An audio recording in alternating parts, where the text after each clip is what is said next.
Hello everyone, welcome to our channel ClearNet with us.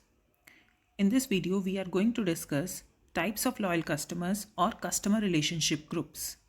This video is particularly useful for UGC NET Commerce and Management students as well as MBA and MCOM students.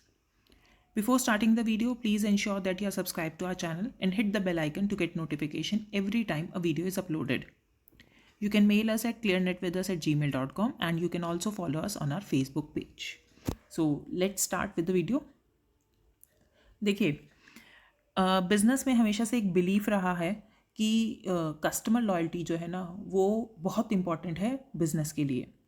इससे आप अपनी company की financial position को improve कर सकते हो और long term growth जो है, लॉन्ग टर्म स्टेबिलिटी एटलीस्ट उन कस्टमर्स जो लॉयल कस्टमर्स हैं उनसे आप मेंटेन करके रख सकते हो. ठीक है, तो बेसिकली जो हमारे लॉयल कस्टमर्स होते हैं वो कंपनी के लिए रिवेन्यू लाते हैं और पर्टिकुलरली मार्केटिंग में ये एक मेन स्ट्रैटेजी होती है अपने बिजनेस की कि हमें अपने कस्टमर्स को बनाए रखना है, स्पेसिफिकली फोकस करना है लॉयल कस्टमर्स पे. जैसे कि पेरेटो प्रिंसिपल भी कहता है, 80-20 प्रिंसिपल जो है हमारा, कि 20% कस्टमर्स जो हैं वो 80% रेवेन्यू लेकर आते हैं. तो बेसिकली हम यहाँ पर उसी की बात कर रहे हैं.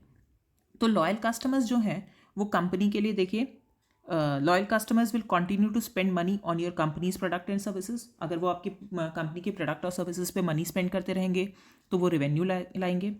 Loyal customers will be more likely to buy new products and services as they are released. जैसे ही कंपनी जो है नया प्रोडक्ट इंट्रोड्यूस करती है मार्केट में, और कोई खरीदे ना खरीदे, सबसे पहले लॉयल कस्टमर्स जो है वो प्रोडक्ट खरीदते हैं. और loyal customers speak highly of your company to other potential customers bringing in business.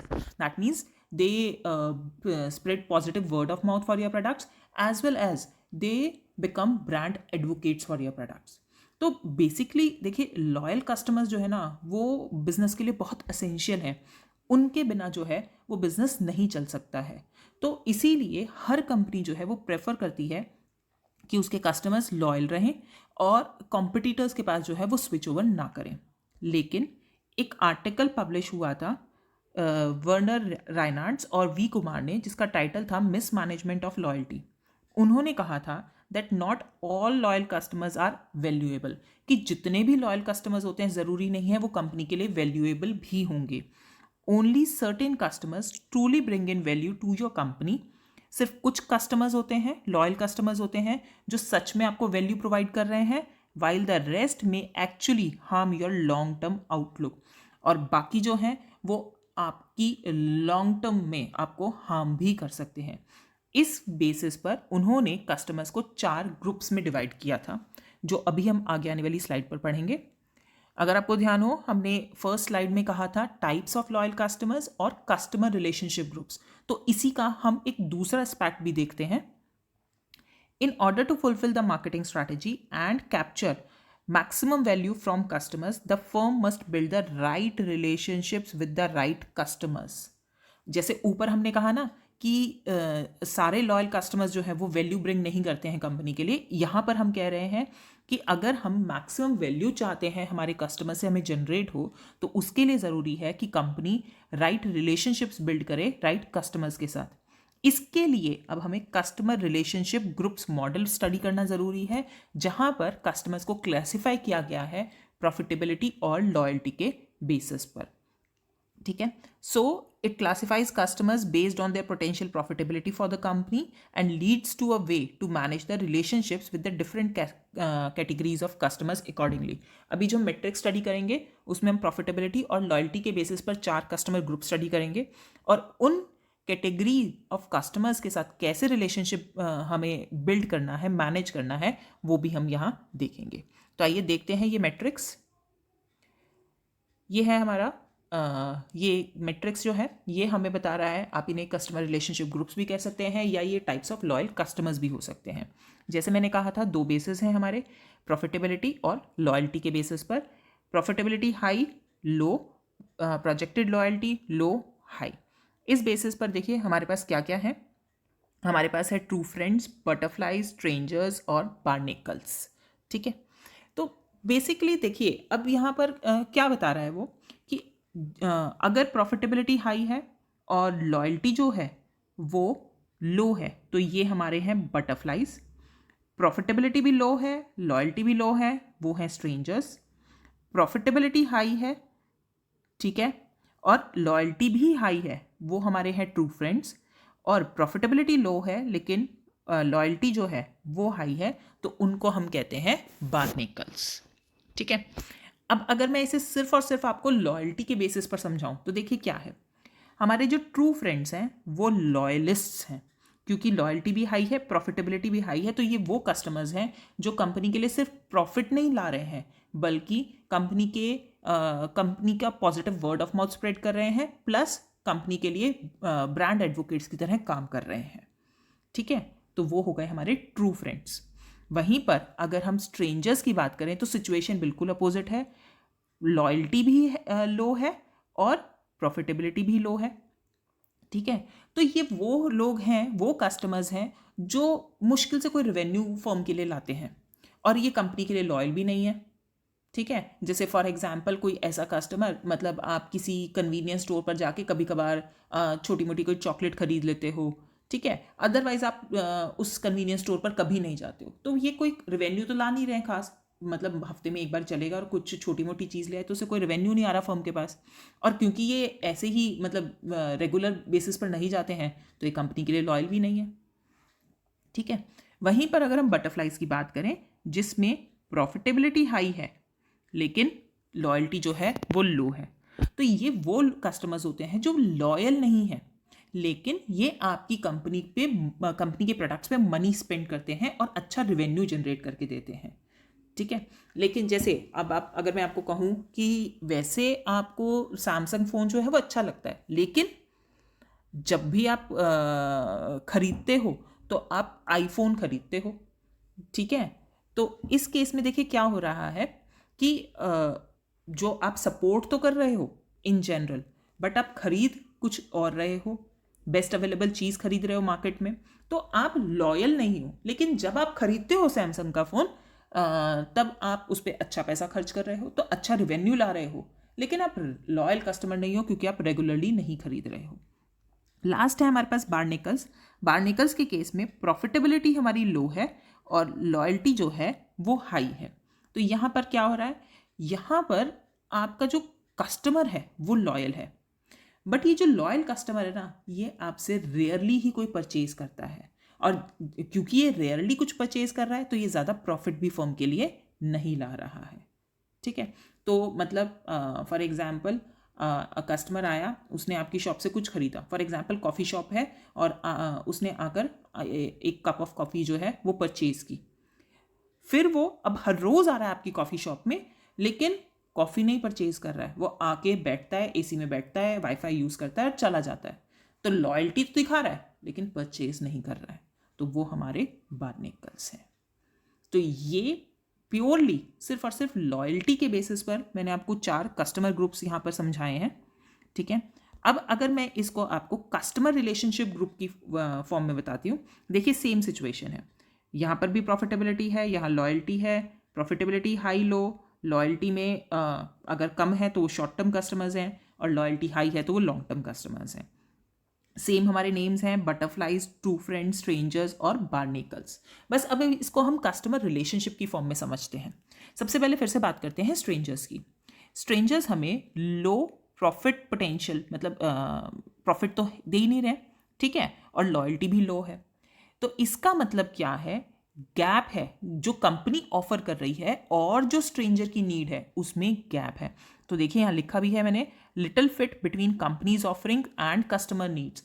तो ये स्ट्रेंजर क्यों है, क्योंकि जो कंपनी प्रोडक्ट्स ऑफर कर रही है और जो कस्टमर की नीड है वो मैच नहीं कर रहे हैं, तो इस वजह से लोवेस्ट प्रॉफिट पोटेंशियल है यहाँ पर। ठीक है, नेक्स्ट अगर हम बात करते हैं बटरफ्लाइज की, देखिए अब बटरफ्लाइज के केस में क्या है, प्रॉफिटेबिलिटी तो हाई है लेकिन लॉयल्टी जो है वो लो है। तो मतलब क्या है, ये जो है बटरफ्लाइज जो है ये प्रॉफिट्स तो जनरेट करके दे रहे हैं लेकिन ये कंपनी के लिए लॉयल नहीं है।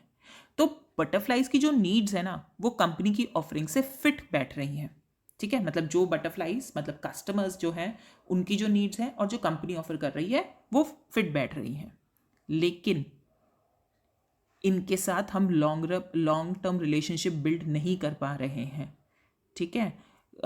तो बेसिकली ऐसे केसेस में क्या होता है, कंपनी जो है जब तक ये कंपनी के पास है, कंपनी इनसे बेनिफिट उठाती है और उसके बाद जो है वो नहीं होता। जैसे अगर हम एक स्टॉक मार्केट की बात करें, इन्वेस्टर जो है वो ऑफन शेयर्स में ट्रेड करता है, लार्ज अमाउंट में कर रहा है, तो जिस ब्रोकर के थ्रू कर रहा है उसको बेनिफिट हो रहा है क्योंकि वो लार्ज अमाउंट में ट्रेडिंग कर रहा है।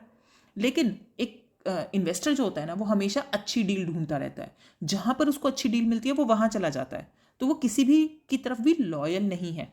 तो जब उसने आपके साथ डील की, आपको अच्छे प्रॉफिट्स हो गए क्योंकि उसने आपको रेवेन्यू आपके साथ डील की है, लार्ज अमाउंट में डील की है। लेकिन जैसे ही उसे कहीं और अच्छी डील मिलेगी वो वहां चला जाएगा। तो लॉयल्टी तो नहीं है, लेकिन प्रॉफिटेबिलिटी हाई क्यों है? क्योंकि वो लार्ज अमाउंट में आपके साथ डील कर रहा है। इसीलिए बटरफ्लाइज जो हैं वो शॉर्ट रन में जो है हमें अच्छा प्रॉफिट अर्न करके देते हैं। So good fit between companies offerings and customer needs and high profit potential. फिर आता है बार्निकल्स। अब देखिए बार्निकल्स के केस में क्या है, लॉयल्टी जो है वो हाई है, ठीक है, लेकिन प्रॉफिटेबिलिटी लो है। तो बार्निकल्स जो हैं वो हाईली लॉयल होते हैं but they are not profitable. अब ऐसा क्या है यहाँ पर, जो बार्निकल्स की नीड होती है और जो कंपनी की ऑफरिंग्स होती हैं उनमें लिमिटेड फिट होता है, ठीक है। इसका मतलब क्या है, वो कंपनी की ऑफरिंग्स को का फ़ायदा ही नहीं उठा रहे हैं, ठीक है। तो अब जैसे अगर हम बात करें, आपने किसी बैंक में अपना अकाउंट खोला हुआ है, ठीक है, लेकिन उसमें जो आपने पैसा डिपॉजिट कराया हुआ है वो बहुत कम अमाउंट डिपॉजिट कराया हुआ है, तो जो रिटर्न जनरेट हो रही हैं उस पर वो बहुत कम हो रही है। मतलब बैंक को कोई फ़ायदा नहीं हो रहा है, बल्कि बैंक को ज़्यादा कॉस्ट इनकर करनी पड़ रही है आपके अकाउंट को मेंटेन करने के लिए। तो वो आप कस्टमर तो लॉयल हो क्योंकि आपने अपना अकाउंट जो है वो कहीं और शिफ्ट नहीं किया है, आप बहुत लंबे टाइम से वहीं पर हो, लेकिन आपके अकाउंट में ज़्यादा पैसा होता नहीं है। और ज़्यादा पैसा होता नहीं है तो इस वजह से बैंक को तो कोई रिटर्न कोई फ़ायदा हो नहीं रहा है, बल्कि उसको एक्स्ट्रा कॉस्ट इनकर करनी पड़ रही है किसी वे में आपके अकाउंट को मेंटेन करने में। तो बेसिकली यहाँ पर क्या है, limited fit between companies offering and customer needs and low profit potential. Last है हमारे true friends. True friends best customers होते हैं कंपनी के लिए। Customer relationship point of view के हिसाब से देख लो आप, चाहे आप लॉयल्टी के हिसाब से देख लो, ये बाकी तीनों ग्रुप से सबसे ज़्यादा प्रॉफिटेबल होते हैं और सबसे ज़्यादा लॉयल होते हैं। तो प्रॉफिटेबिलिटी भी हाई है, लॉयल्टी भी हाई है। यहाँ पर एक परफेक्ट फिट होता है कंपनी की ऑफरिंग और कस्टमर की नीड्स के बीच में। तो बेसिकली अब जब ये एक बेस्ट फिट है दोनों चीज़ों में, ठीक है, कि प्रॉफिटेबिलिटी भी है, लॉयल्टी भी है, तो बेसिकली क्या होगा, जैसे अगर सपोज आप एप्पल के फ़ैन हैं, एप्पल कंपनी जब भी कोई नया प्रोडक्ट इंट्रोड्यूस करती है तो आपको चाहे कुछ करना पड़े आप वो प्रोडक्ट खरीदते हो और दूसरे लोगों को भी बोलते हो कि कंपनी एप्पल के प्रोडक्ट्स जो है ना वो बहुत ही अच्छे हैं, तो आपको ये आईपैड ये सब खरीदना चाहिए। तो मतलब आपके पास सारे गैजेट्स हैं जो भी एप्पल के हैं, तो वो कौन होंगे, वो ट्रू फ्रेंड्स होंगे। तो देखिए, good fit between companies offering and customers needs and highest profit potential. तो ये जो हमारा क्लासिफिकेशन है, ये जो हमारे 4 कस्टमर रिलेशनशिप ग्रुप्स हैं, ये हैं हमारे butterflies, strangers, true friends and barnacles. अब अगर हम इन्हें कस्टमर रिलेशनशिप ग्रुप्स की फॉर्म में कर रहे हैं, तो अब इन चारों ग्रुप्स के अंदर कंपनी को क्या स्ट्रैटेजी अडॉप्ट करनी चाहिए, एक बारी वो और देख लेते हैं, आपको और अच्छे से क्लियर हो जाएगा।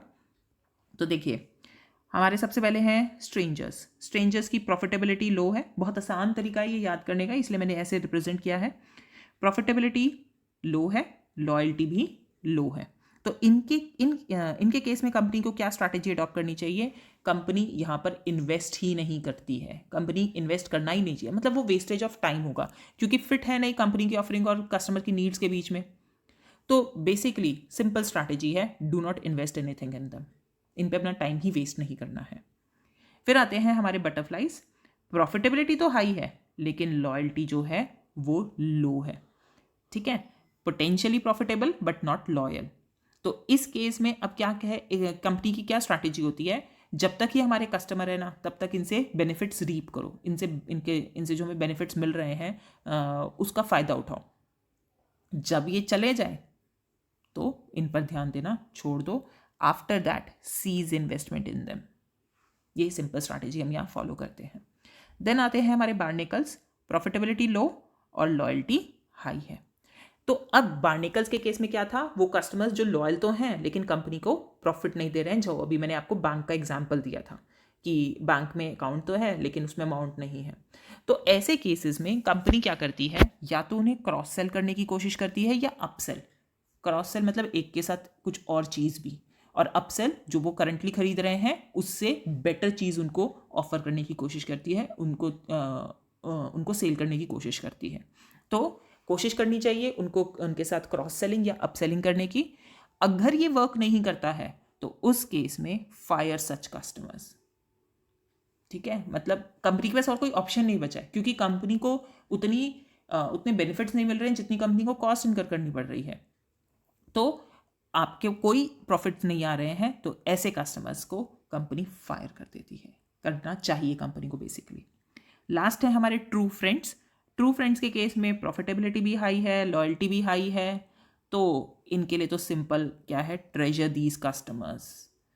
इनको कॉन्स्टेंटली सेटिस्फाई भी नहीं करना है, आपको डिलाइट करना है, एक नेक्स्ट लेवल नर्चर करना है. इनकी लॉयल्टी को बनाए रखना है by communicating with them regularly. ठीक है, इनको यूज़ करना है कंपनी को, मतलब ये सब इनको खुश करना है. इसके बाद ये आपके लिए जो करेंगे ना वो बहुत अच्छा होगा. जैसे मैंने पहले भी कहा, पॉजिटिव वर्ड ऑफ माउथ ये क्रिएट करेंगे आपके लिए ब्रांड एडवोकेट्स बन जाएंगे और आपको बेनिफिट्स ही बेनिफिट्स होंगे. तो ये था हमारा आज का टॉपिक, जहाँ पर हमने लॉयल कस्टमर्स को 4 ग्रुप में डिवाइड किया और इसी को हमने कस्टमर रिलेशनशिप ग्रुप के हिसाब से भी देखा. नेट के पॉइंट ऑफ व्यू से ये बहुत इंपॉर्टेंट है. आपसे ये मैच द फॉलोइंग की उसमें आ सकता है, फॉर्म में आ सकता है, जहाँ पर आपको ग्रुप दिए हो और